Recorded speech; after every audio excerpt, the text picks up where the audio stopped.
오늘 우리가 읽을 하나님의 말씀, 오늘은 창세기 48장을 한번 읽어볼까요? 창세기 48장 17절 말씀부터입니다.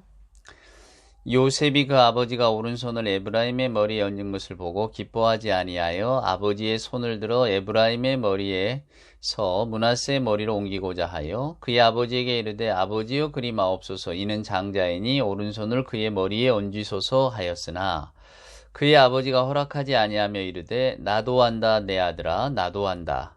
그도 한 족속이 되며 그도 크게 되려니와 그의 아우가 그보다 큰 자가 되고 그의 자손이 여러 민족을 이루리라 하고 그날에 그들에게 축복하여 이르되 이스라엘이 너로 말미암아 축복하기를 하나님이 내게 에브라임 같고 므낫세 같게 하시리라 하며 에브라임을 므낫세보다 앞세웠더라. 아멘. 여러분 드디어 창세기의 마지막까지 왔습니다. 사람의 계획이란 참 의도대로 되는 것은 아니어서 이 창세기를 1장부터 마지막 50장까지 읽으려고 했던 애초의 계획은 없었는데요. 주일에 이 창세기를 한 장 한 장 읽다 보니까 이 창세기가 참 우리에게 주는 은혜와 의미가 크구나. 또 정말로 신앙의 시초를 여는 그런 책이 왜 창세기인가를 우리가 알 것 같구나 라는 생각이 제가 많이 들었습니다. 그래서 저는 원래 이제 주일에는 교회력을 따라서 설교를 해야 된다고 생각하는 편이었는데 공교롭게도 이번에는 창세기를 쭉 따라오느라고 교회력을 따라 설교를 하지를 못했네요. 근데 느낌에는 이렇게 성경을 계속해서 연이어서 읽어가는 것도 참 의미가 깊다 하는 생각이 들었습니다. 그래서 이제 다음 시간에는 다음 주부터는 또 이제 출애굽기를 한번 계속해서 읽어볼까 생각하고 있습니다만은 말씀드린 것처럼 사람의 계획이란 언제나 일관성이 없기 마련이니까 또 어찌할지 모르겠습니다. 교회력을 따라서 주의 말씀을 준비를 해야 될지.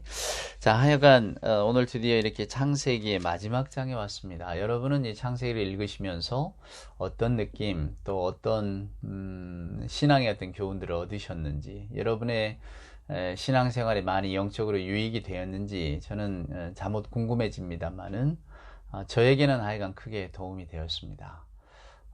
창세기를 처음 시작할 때 제가 여러분께 말씀을 드렸죠. 성경은 또 우리가 가지고 있는 신앙은 사람이 하나님을 찾아가는 내용이 아니라 하나님께서 우리를 찾아오신 이야기라고.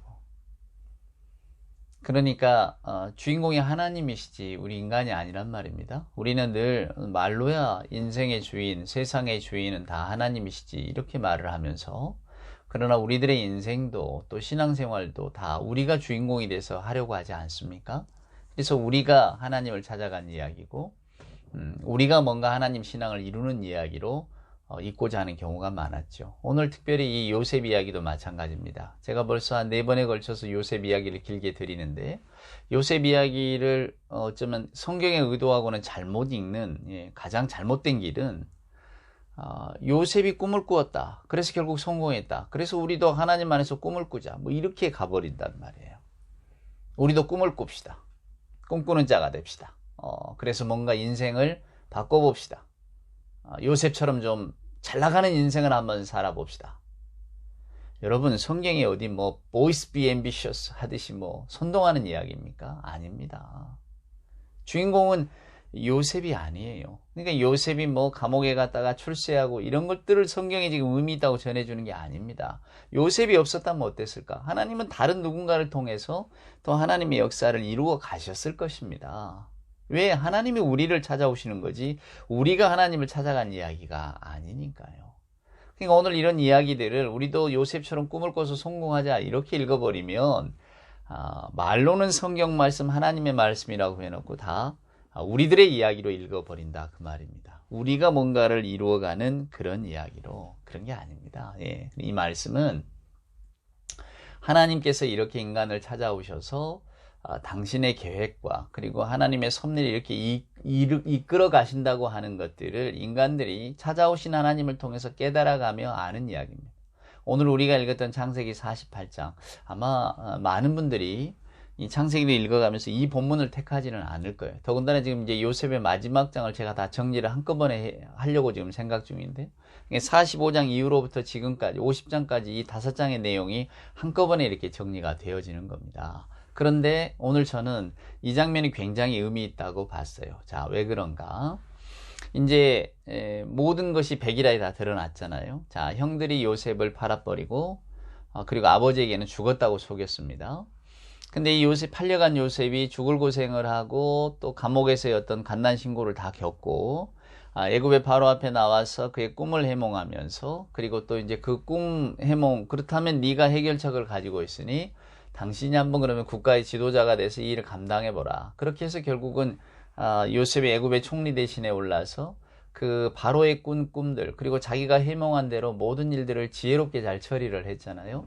그래서 그 애굽이라고 하는 나라가 안정이 되고, 또 어찌됐건 간에 고대 근동의 사람들이 기근 때문에 죽거나 다치지 않고 다 살게 되었단 말입니다. 물론 훗날에 그것이 결국은 애굽이라고 하는 제국주의에 모두가 다 이제 뭐 땅도 뺏기고 결국은 인생의 주도권을 다 빼앗기는 이제 그런 식민 상태로 살아갈 수밖에 없었지만 말이죠. 우리가 역사를 꼭 우리들의 눈으로, 성경의 이야기를 우리들의 눈으로만 살피면서 이게 원래 그러네 할 내용이 아니라고 제가 말씀을 드렸잖아요.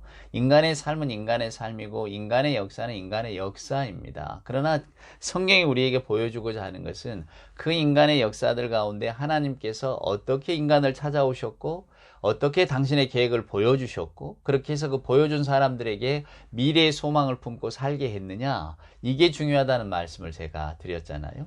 자, 요셉이 애굽의 총리 대신에 올라서 어찌됐건 애굽의 정책을 잘 펼친 덕분에 왕의 신임을 받았습니다. 그리고 이제는 자기 식구들, 야곱과 자기 형제들, 아버지와 형제들을 이제 다시 고센이라고 하는 땅으로 모시고 오는 이제 그런 역사를 이루게 된 거죠. 그러니까 요셉의 개인에게 있어서나 요셉의 어떤 그 가정사에 있어서, 또 야곱과 그와 더불어 아들들에게 있어서는 이보다 더 좋은 일은 없었던 거죠. 어찌됐건 간에 자기들이 죽이려고 했고 결국 죽이지를 못해서 팔아버린 그 동생 때문에 지금 다 목숨을 보존하게 됐잖아요.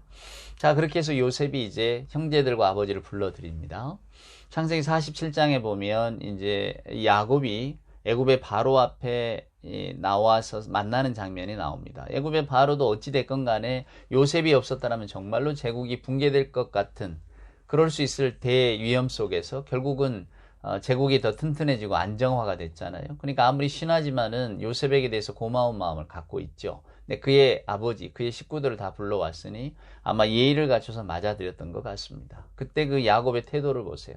대제국을 다스리는 애굽의 바로 앞에서도 전혀 흔들리거나 또 두려움이 없이 내 나그네 인생 참 험하겠지만 나는 잘 살아왔다고 이렇게 당당하게 이야기를 합니다. 아주 아름다운 어떤 인생을 잘 살아낸 사람의 모습이기도 하고요. 또 하나님 안에서 당당하게 자신의 인생을 이제 관조할 줄 아는 신앙인의 면모를 우리는 확인할 수가 있었죠. 자, 그런 야곱의 모습, 그 에피소드도 우리가 좀 이렇게 함께 나눠보고 생각할 만한 그런 에피소드입니다.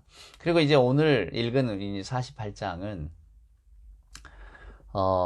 야곱이 이제 그 요셉의 아들들을 축복하는데, 떨어지고 그 다음에 요셉이 애굽의 총리 대신이 되어져서 그 태양신을 섬기는 그 제사장의 딸과 이렇게 결혼을 해서 아들들을 낳았잖아요. 그러니까 이게 보면 아버지 앞에 일종의 자기 자식들을 처음 데려가서 소개하는 이렇게 장면이거든요.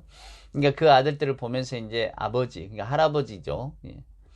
할아버지가 손주들을 축복하는 장면입니다. 근데 참 이 장면이 저는 굉장히 오래도록 인상에 남았습니다. 왜 그런가? 자, 요셉이 낳은 큰아들은 므낫세입니다. 둘째 아들은 에브라임이고요.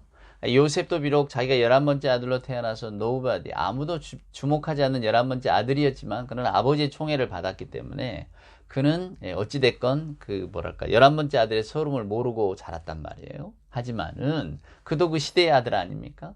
근데 당시의 이스라엘의 풍습이나 아니면 모든 유대의 풍습도 마찬가지니까요. 그래서 여러분 그 출애굽할 때에 장자가 죽잖아요. 애굽 역시도 장자 우선주의가 다 있으니까 고대 운동은 다 이게 보편화된 사실이니까.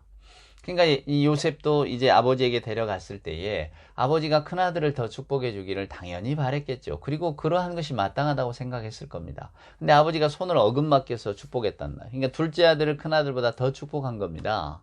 여러분 고대 근동의 오른손 왼손의 개념이 분명하잖아요. 하여간 오른손이 더 권능의 손이라고 생각했고 오른손은 왼손보다는 더 늘 좋은 이미지를 갖고 있습니다. 이 오른손으로 축복한다는 것은 이게 나의 모든 축복, 진짜 축복을 너에게 주고 싶다는 거거든요. 근데 이 둘째에게 줬단 말이에요. 그래서 요셉이 이 팔을 바꾸려고 합니다. 아버지 아닙니다. 얘가 큰아들이고요. 얘 둘째예요. 손이 바뀌었어요. 이렇게 이야기를 했단 말이에요. 그런데 야곱이 이렇게 말을 합니다. 나도 안다. 내 아들아, 나도 안다. 나도 누가 큰아들인지 알고 있고 나도 당연히 큰아들에게 축복해야 하는 것을 알고 있다. 그러나 내 손은 이렇게 되고 있다. 여러분 무슨 의미일까요? 아버지 이삭을 속여서 내가 축복을 받았던 것처럼 이제 나도 내가 둘째 아들 출신이니까 둘째에게 축복을 주고 싶다. 그 말이었을까요? 아닙니다. 나도 안다, 내 아들아, 나도 안다. 요셉의 말, 아버지, 큰아들에게 축복을 해주세요. 그게 옳습니다. 라고 하는 요셉의 말에 야곱은 나도 알고 있다. 내가 지금 네 큰아들, 둘째 아들을 혼동해서 이러는 거 아니다. 내가 이렇게 손을 어긋맞기는 것은 하나님의 뜻이다. 그렇죠, 여러분? 야곱은 그런 사람이 된 겁니다. 하나님의 주권적인 부르심에 이제 드디어 마음을 쏟고 귀를 기울이는 사람이 된 거예요. 놀랍게도 요셉은 아버지의 이 말을 듣고는 아무 말을 하지 않습니다. 아마 야곱이 자기 마음대로 했다면 아들의 말을 따랐겠죠. 아들이 보통 아들이 아니잖아요, 지금. 자기가 사랑했던 아들이지만 지금 이 아들 때문에 온 식구들이 다 생명을 건진 애굽에서 이만한 존경을 받는 사람이 드문 그런 멋진 아들 아닙니까? 위험이 있는 거죠. 근데 그런 아들의 말을 왜 아버지가 아들이라고 무시하고 안 들어주겠습니까? 또 아들이 지금 엉뚱한 요구하는 거 아니잖아요. 큰아들에게 축복해 주십시오. 그것이 옳습니다. 맞다. 나도 안다. 하지만 하나님의 뜻은 그게 아니다. 즉 내가 내 손으로 축복하는 것 같지만 이 축복은 내 축복이 아니라 하나님의 축복이다. 다시 말한다면 하나님의 복은, 하나님의 계획은 우리가 어찌하든지 그 정해진 길을 간다. 나는 이제 그걸 알고 있다. 그래서 나는 하나님이 시키는 대로 이렇게 축복하기를 원한다. 라는 겁니다. 놀랍죠? 야곱이 죽을 때가 돼서야 하나님의 뜻을 분명하게 알고 있음을 우리에게 보여줍니다. 물론 그 전에 이미 야복 나루터에서 다리를 절고 에서 사건, 디나 사건, 뭐 여러 가지 사건들을 겪으면서 이 야곱의 마음이 열리고 하나님을 향한 진정한 신앙인이 되어졌는지도 모릅니다. 그러나 요셉이 죽고 뭐 이런 부고를 들었을 때 당신의 아들이 갈갈이 찢겨 죽었다 짐승에게 그때 이제 야곱이 슬퍼하면서 위로하려고 하는 사람들 다 뿌리치잖아요. 내버려 둬라. 나는 이렇게 슬퍼서 죽을련다. 이 슬픔이 나를 죽게 만들 거야. 마치 전혀 신앙이 없는 사람처럼 행동하는 모습을 또 우리는 보잖아요. 미래의 소망이 어디에 있는가. 이미 내 아들이 죽어버렸는데 나는 소망이 없다. 나는 지금 죽어도 뭐 내가 더 살고 싶지도 않다. 뭐 이런 표현을 보여주는 거나 마찬가지인데 하여간 그런 야곱의 신앙의 여정을 우리는 다 알 수는 없지만 오늘 이 장면 나도 안다 내 아들아 나도 안다. 나도 네 마음과 똑같다. 큰아들에게 축복하는 것이 마땅한 일이고 그것이 뭐 가정이든 사회든 다 용납되어질 수 있는 사실이라는 것 그것이 평안한 삶을 인도한다는 건 나도 잘 알고 있다. 하지만은 우리 하나님의 뜻은 그것이 아니다. 그는 그렇게 손을 어긋맡기며 요셉의 아들들을 축복합니다.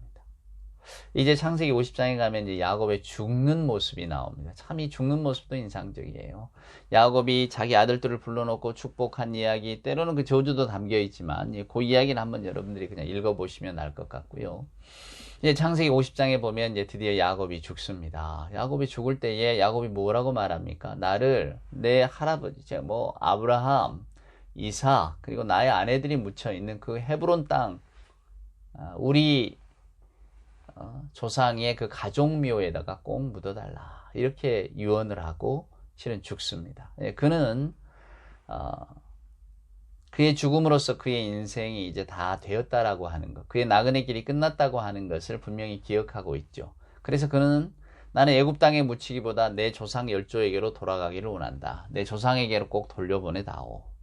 나중에 요셉도 아버지 야곱의 뒤를 이어서 유언을 합니다. 유언이 그 창세기 50장 말미에 남겨져 있는데요. 내가 죽으면, 그리고 여러분들이 이제 다시 하나님이 불러주셔서 애굽 땅을 떠날 때에 여기 두지 말라. 내 해골이라도 꼭 데리고 나가달라. 이렇게 이야기합니다. 즉 야곱의 유언과 요셉의 유언을 이렇게 보면 야곱과 요셉은 애굽 땅에 자기들의 인생과 죽음을 맡기지를 않습니다. 무슨 이야기인가 하면 하나님 신앙을 가지고 있는 자들의 모습을 우리에게 분명히 보여주고 있는 거죠. 야곱이 죽었을 때 여러분, 애굽 사람들이 향을 바릅니다. 그럼 무슨 이야기냐면 미라, 방부 처리했다는 거거든요. 그러니까 애굽 땅에서 살 때에 야곱은 많은 존경을 받았다고 성경은 말합니다. 물론 그 아들의 역할이 컸겠지만, 그래서 야곱도 어찌됐건 간에 존경받는 자로서의 죽음을 받고, 또 요셉이 바로에게 나가서 내 아버지를 헤브론 땅에다 좀 장사하고 싶다라고 했을 때에 바로가 허락을 해줍니다. 그래서 애굽의 어떤 그 큰 대신의 죽음처럼 아주 그냥 놀라운 정치가 혹은 놀랍게도 존중받는 큰 고관대작이 죽는 것처럼 아주 장례식을 성대하게 치릅니다. 미라 처리를 하고 그러나 헤브론 땅에 가서 매장을 하는 거죠. 그러니까 분명히 애굽의 모든 풍습을 따랐지만 그러나 그들의 마음과 생각은 하나님께로 돌아가야 된다는 것을 분명히 알고 있었다는 겁니다. 요셉도 마찬가지입니다. 요셉이 죽었을 때 당연히 방부 처리하죠. 미라 처리했습니다. 향을 바르고 그랬지만 오늘 요셉은 나는 애굽의 다른 사람들처럼 여기 뭐 피라미드 혹은 뭐 어찌됐건 애굽의 신앙을 따라서 무덤 신앙을 따라가지 않습니다. 나는 내 해골 반드시 가지고 나가십시오. 나는 하나님께로 돌아갈 자라는 것을 알고 있습니다. 라고 하는 것을 분명하게 가르쳐주고 있다는 겁니다. 저와 여러분이 이것을 잊으시면 안 됩니다. 자, 정리하자면 요셉의 이야기를 저는 한 인간의 성공 스토리로 절대로 읽어서는 안 된다고 말씀을 드렸습니다. 루터가 말한 것처럼 크리스찬은 어쩌면 두 왕국의 삶을 살아가는 사람들입니다. 하나님 나라와 우리 인간의 현실의 나라. 그러니까 저와 여러분의 현실은 인간의 땅에 있지만은 그렇지만 우리는 또 다른 전혀 다른 하나님의 나라라고 하는 것을 마음에 품고 소망하고 믿으면서 살아가는 사람들 아닙니까? 그게 두 왕국론이다 그 말입니다. 그러니까 현실은 현실 세계에 살아가지만 그러나 우리들의 마음과 생각과 신앙의 지향점은 하나님의 나라다라고 하는 것을 분명히 갖고 있는 거죠. 자, 그래서 여러분 현실의 삶과 우리는 하나님 나라의 삶을 이렇게 연합해서 생각하는 경우가 많습니다. 그러나 제가 보기에 현실의 삶은 현실의 삶이고 하나님 나라의 삶은 하나님 나라의 삶입니다. 이게 무슨 말인가?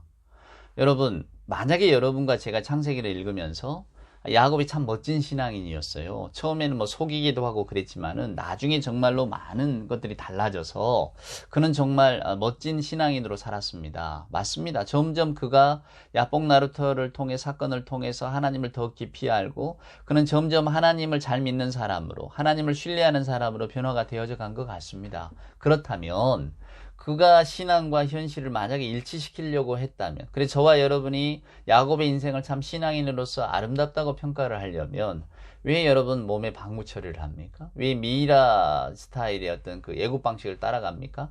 안 한다고 했어야 맞습니다. 요셉도 마찬가지입니다. 그가 감옥에서 바로의 꿈을 해석할 자로 불려 나와서 결국 바로의 꿈을 해석하고 높은 자리에 올랐잖아요. 맞습니다. 우리는 그 모습을 아름답게 기억합니다. 그런데 그가 만약에 우리가 생각하고 예상하는 것처럼 우리가 생각하는 멋진 신앙인 모습, 정말로 그의 삶과 현실에서 신앙과 삶이 일치된 모습 그랬다면 그가 왜 이집트 제사장에 딸하고 결혼을 합니까? 그는 안 했어야 맞습니다. 또 왜 바로가 그냥 총리 대신 돼서 우리나라를 좀 다스려 주시오라고 했을 때에 우리가 흉년이 들었을 때에 비축한 곡식을 풍년이 들었을 때 흉년이 들어서 사람들이 이렇게 곡식을 사러 왔을 때에 그들의 땅을 담보 잡거나 아니면 그들을 담보 잡거나 해서 곡식을 내주는 일을 해서는 안 됩니다. 왜? 하나님의 땅, 하나님의 곡식이지 우리의 것이 아니기 때문입니다. 우리가 왜 저 사람들을 이 곡식을 매개로 해서 소유하려고 듭니까? 저 사람들의 땅도 빼앗고 결국은 저 사람들의 자유도 빼앗고 우리의 종으로 삼고 우리가 왜 이렇게 제국주의, 신민주의의 어떤 삶을 살아야 되나요? 나더러 거기에 앞잡이 노릇을 하라고요. 나는 못합니다. 이래야 맞다 그 말이에요. 근데 안 그렇잖아요, 여러분. 성경은 그것을 저와 여러분에게 아무렇지도 않게 들려줍니다. 뭐 요셉이 갈등을 했다거나 야곱이 그래도 우리가 이건 아니지. 내가 비록 이제는 힘도 없고 다 늙었지만은 그래도 우리가 왜 애굽 사람들 하는 것처럼 방부 처리를 하고 나 절대 그러지 마라. 왜 이런 유언을 안 했을까요?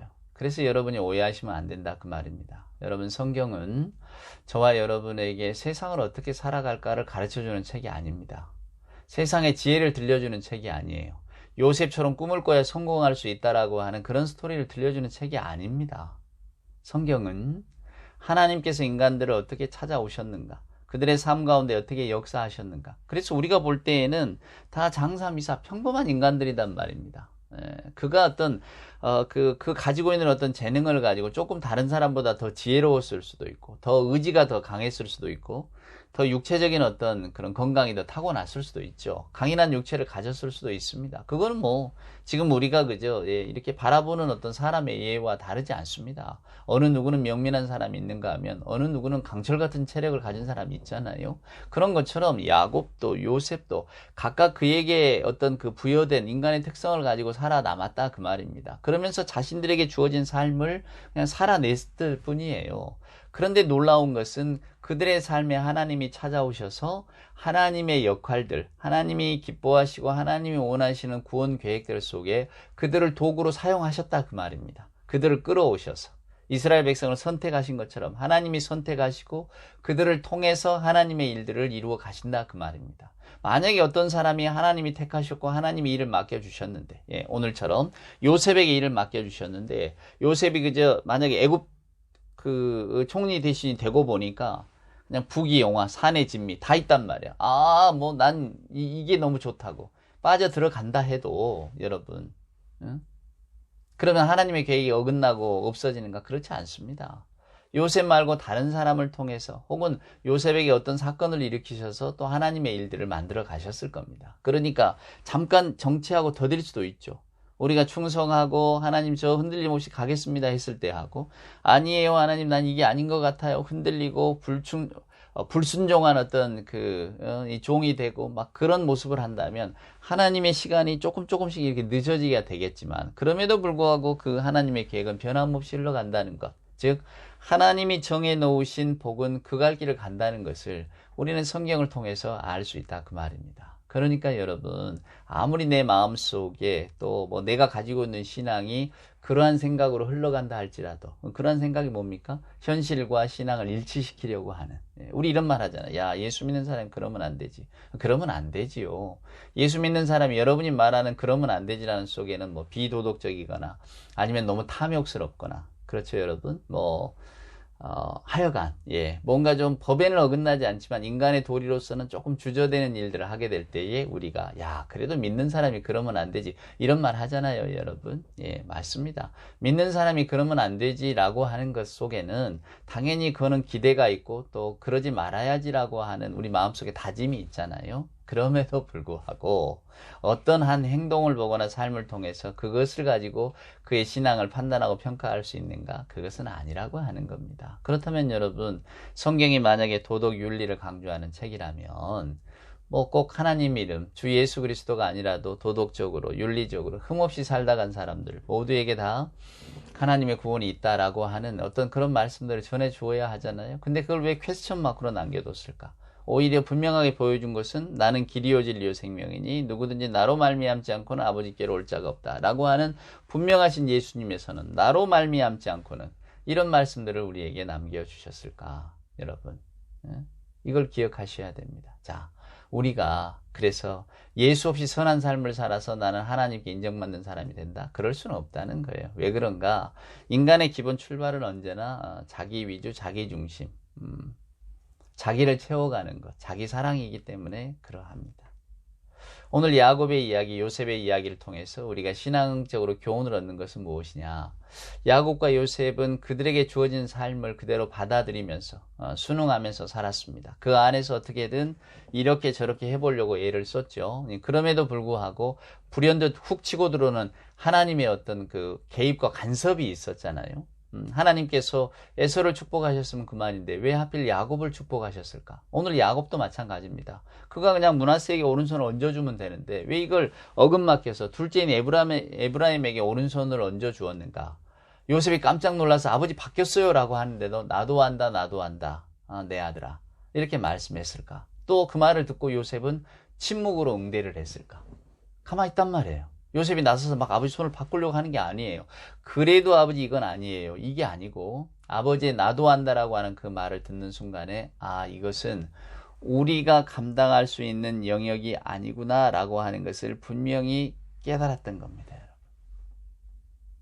성경은 하나님의 뜻이 또 하나님께서 어떻게 우리 인간들을 찾아오셨는가를 우리에게 들려주고 있기 때문에 그러나 그 말씀을 받은 사람들 즉 역사적인 삶의 자리에서 그 말씀을 받은 사람들이 있잖아요. 그리고 하나님의 뜻에 따라서 행동한 사람들이 있고 그렇게 해서 사람들의 어떤 역사, 사람들의 이야기가 성경에 들어있고 이렇게 그 사람들의 이야기를 우리에게 성경이 들려주고 있는 것이지 결코 주인공은 그 사람들이 아니라는 것을 우리가 기억하셔야만 하는 겁니다. 그렇다면 오늘 우리들의 삶에도 하나님께서는 우리 각각에게 각자의 삶을 주셨습니다. 우리가 요셉처럼 때로는 편애받는 삶을 살기도 하고 그러나 또 구덩이에 떨어지는 삶을 살기도 하잖아요. 오해받고 감옥에 가는 삶을 살기도 합니다. 근데 놀랍게도 성경은 요셉이 거기에서 불평하고 원망했다 이런 이야기를 하지 않습니다. 그러면 여러분 이 사람이 무슨 꼬다는 보리자루 같은 사람이었는가? 그렇지 않아요. 성경 읽어보세요. 요셉이 말입니다. 형님들과 만나고 대여섯 번을 웁니다. 성경이 그걸 다 기록해 놨어요. 심지어는 아주 그 울음소리가 밖에 나갈 정도로까지 웁니다. 무엇 때문에 그랬을까요, 여러분? 요셉은 알고 있잖아요, 일단. 형님들을 알고 있잖아요. 철천지 원수들이잖아요. 자기의 청춘을 다 빼앗아 가버린 사람들 아닙니까? 가만히 있었더라면 아버지 집에서 편안하게 인정받으며 사랑받으며 살았을 텐데 저 형들이 나를 미워하고 나를 죽이려고 해서 심지어는 죽이려고 했잖아요. 죽이려고 하다가 결국 빠뜨리고 또 그것도 모자라서 노예로 팔아버렸던 원수도 그런 원수들이 없죠. 근데 그 원수들이 앞에 나와 있습니다. 자, 인간의 가장 근본적인 마음은 복수입니다. 뻐기는 거예요. 형님들, 내가 그때 팔았던 요셉이요. 아마 말려 죽이려고 생각했다면 말려 죽일 수도 있었을 것입니다. 얼마나 두려웠겠어요, 여러분. 여러분이 형제라면. 동생을 팔아버리고 노예로 팔아버리고 거의 죽은 목숨 취급을 했는데 지금은 그 동생이 자라서 우리들의 생명줄을 쥐고 있다니 얼마나 등골 서늘한 일입니까? 근데 성경은 요셉이 다 용서를 합니다. 나중에 아버지 야곱도 죽기 전에 너 형들 용서해라 이렇게 이야기를 합니다. 유언을 남겨요. 그때 요셉이 말합니다. 아버지 그런 말씀하세요. 나 이미 다 용서했어요. 내 용서의 근원은 내가 아니라 하나님이 하신 일인 줄 알았기 때문에 내가 다 용서를 하게 됐습니다. 용서는 어렵지만 하나님이 하시는 일이라 저도 거기에 순종했을 뿐입니다. 이렇게 가고 있는 거예요. 요셉의 삶이란 그렇습니다. 미워하고 분노하고 복수하고 싶죠. 근데 하나님께서 내가 내 식대로 하겠다라고 이야기를 하니까 요셉이 그냥 순종했을 뿐이다 그 말입니다. 근데 그 마음 때문에 자꾸 울었는지 우리는 알 수는 없죠. 요셉이 심약한 사람이고 갱년기를 겪는 사람이라 작은 일에도 눈물을 흘린다. 그건 아니었을 겁니다. 오랜만에 만난 형제들 때문에 너무 감격해서 그냥 눈물이 주체할 수가 없었다. 그건 아니었을 거라고. 왜냐하면 창세기 41장부터 쭉 읽어보면 요셉이 얼마나 냉정하고 냉철한 정책 집행자인지 모릅니다. 탁월한 정치 지도자예요. 아주 매섭고 분명하게 그에게 맡겨진 일을 합니다. 이게 요셉이 심약하거나 정에 휘둘리거나 그런 사람이 아니었어요. 근데 그럼에도 불구하고 그는 큰 통곡 후에 형제들을 다 용서합니다. 그리고 그가 말합니다. 내가 한 게 아니라고. 하나님의 계획이었다. 하나님께서 나를 당신들보다 앞서서 이 땅에 보낸 건 우리 모두를 다 살리시려고 한 거라고. 내가 알았겠느냐? 여러분이 알았겠느냐? 우린 다 몰랐다고. 근데 이제는 알 것 같다고. 그러니 여러분들이 내가 여러분에게 복수할까봐, 해코지할까봐 두려워할 필요도 없다고. 이걸 여러분 계획 아래 있었거나 내가 의도했다면은 뭔가 책임을 질 사람이 있지만 이건 다 하나님이 하시는 일이라고. 책임은 하나님이 지시는 거라고. 근데 우리가 거기에 대해서 뭐라고 말할 수 있겠느냐고. 우리는 그저 하나님이 찾아오셔서 활동케 하신 우리들은 하나님의 도구였을 뿐이라고. 그러니 형님들 너무 그러지 마세요. 우리가 하나님을 몰랐다면 내가 형님들에게 복수할 수도 있고 서운한 마음 털어놓을 수도 있지만 형님들도 그것이 하나님의 계획 속에 있는 걸 어찌하겠습니까? 아마 요셉도 아버지 야곱처럼 이렇게 말하고 싶었을 겁니다. 형님들 나도 압니다. 나도 압니다. 이제 알게 됐어요. 저와 여러분도 야곱처럼 나도 안다 내 아들아, 우리가 이렇게 말할 수 있는 순간이 꼭 왔으면 좋겠습니다. 우리가 인생의 어느 시기를 이렇게 지난 다음에 하나님의 일들을 이렇게 알고 보니까 그래, 나도 안다 나도 안다. 이제 내가 알게 되었구나. 여러분 일본에 그 시인이자 목사님인 분이 있어요. 스스무 목사님이라고. 그분이 좀 오랫동안 병을 앓았는가 봐. 그래서 그분이 쓴 시 가운데 이런 시가 있습니다. 병들어 보지 않으면 바칠 수 없는 기도가 있고, 병들어 보지 않으면 믿을 수 없는 기적이 있다. 병들어 보지 않으면 들을 수 없는 말이 있고, 병들어 보지 않으면 가까이 할 수 없는 성전이 있다. 병들어 보지 않으면 우러러 볼 수 없는 얼굴이 있다. 이런 이야기를 합니다. 아마 우리가 병들지 않았더라면 우리는 인간이 되기 어려웠을 것이다. 이런 식으로 쭉 흘러가는 시인데요. 병들어 보지 않으면 바칠 수 없는 기도가 있다. 신앙의 여정을 마음속으로 체험하지 않았더라면 나도 한다라고 하는 말을 못했을 것입니다. 근데 야곱은 그런 말을 합니다. 너의 어떤 그 현실이잖아요. 큰아들에게 축복하는 거. 이게 마땅한 현실의 법도지만 안다. 하지만 이걸 뛰어넘는 하나님의 일들이 있다는 것을 나는 알고 있다. 그러니 우리는 그 하나님의 뜻에 그 뜻을 알았다면 순종할 뿐이다. 이것이 야곱의 어쩌면 요셉의 아들들에게 준 축복의 의미인 것 같고 창세기 전체의 결론인 것 같습니다. 우리는 아브라함, 이삭, 야곱, 요셉을 통해서 쭉 흘러온 신앙의 이야기를 읽었습니다. 하나님이 인간을 찾아오시는 이야기예요. 그리고 하나님께서 당신의 구원 역사를 풀어가시는 지금 방식입니다. 그 방식 속에 지금 사람들은 놓여 있어요. 그래서 창세기가 끝나고 출애굽기는 이제 수백 년의 세월이 흐른 다음에 여러분 애굽 땅에 정착했던 이스라엘 사람들이 어떤 삶을 살게 되었는가를 보여주는 겁니다. 그들이 볼 때는 고센 땅이라고 하는 아름다운 땅 같았지만 아버지 야곱과 이 요셉의 신앙과는 달리 그들은 거기에서 정착하며 그저 그 생을 살아내는 삶을 선택을 했습니다. 결국은 뭡니까? 그들의 노예화입니다. 야곱과 요셉이 가졌던 하나님께 소망을 두는 삶이 아니라 애굽이라고 하는 나라에 소망을 두었던 삶의 종국은 그리 되었습니다. 오늘날 우리들은 어떻습니까? 분명히 말씀드렸습니다. 우리가 살아가는 현실의 삶과 하나님의 세계는 분명히 다릅니다. 하나님의 세계대로 하나님의 방식대로 만약 이 땅에 살 것 같으면 사업하는 것, 경쟁하는 것 이게 다 맞지 않아요. 우리가 하나님의 마음, 하나님의 어떤 그 가르침에 따라서 100m 달리기를 한다면 1등은 무조건 양보해야 되고요. 결승선 가다가 누가 넘어지면 내가 그냥 휙 가서 1등 할 게 아니라 그냥 이렇게 세워줘야 맞습니다.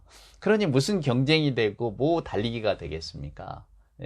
기업을 어떻게 할 수가 있겠어요? 사업을. 사업이라는 게 이윤을 내기 위한 것 아닙니까? 근데 하나님의 나라가 이윤을 내기 위한 나라입니까? 아닌 거죠. 그러니까 사업은 사업이고 하나님의 나라는 하나님의 일입니다. 나라입니다. 이걸 혼동하시면 안 돼요. 우리는 단지 우리들에게 주어진 현실의 일을 걸어갑니다. 만약에 내가 가게를 하고 사업을 하고 뭔가를 한다면 최대 이윤을 내기 위해서 애를 쓰죠. 하지만은 저와 여러분이 하나님의 나라를 마음에 품고 살아가는 사람이라는 사실, 그 믿음을 갖고 있다는 사실, 우리가 결국 묻힐 곳은 애굽이 아니라 하나님의 나라라고 하는 것을 기억하며 살아가는 것, 이거는 분명히 다른 거죠. 그런 삶을 사는 겁니다. 그것이 예수 믿는 의미고요. 우리를 찾아오신 하나님의 부르심에 응답하는 길이기도 합니다. 여러분 오늘 이 말씀을 깊이 생각하십시오. 제가 마치 창세기의 마지막을 좀 급하게 끝낸 것 같은 느낌이 저도 들긴 합니다. 하지만은 뭐 길게 끌어봐야 그 이야기, 오늘 제가 여러분에게 들려드릴 이야기의 그 내용의 전부입니다. 한 번 더 들어보시고 생각하십시오. 요셉의 삶을 생각하시고 야곱의 삶을 생각하시고, 야곱이 왜 나도 안다라고 했을까? 그 말 속에 담긴 그 신앙의 의미를 한 번 더 생각하시면서 오늘 또 하나님의 일을 한번 고민하는 우리가 되었으면 좋겠습니다. 하나님이 내게 주신 소망이 무엇인가를 항상 생각하시고, 저와 여러분이 이 땅의 어떤 현실의 삶이 끝날 때 우리도 야곱처럼 또 요셉처럼 내 본향은 하늘나라다, 이 땅의 무덤이 아니다, 분명히 말할 수 있는, 나도 안다라고 할 수 있는 우리 모두가 될 수 있기를 주님의 이름으로 축원을 드립니다.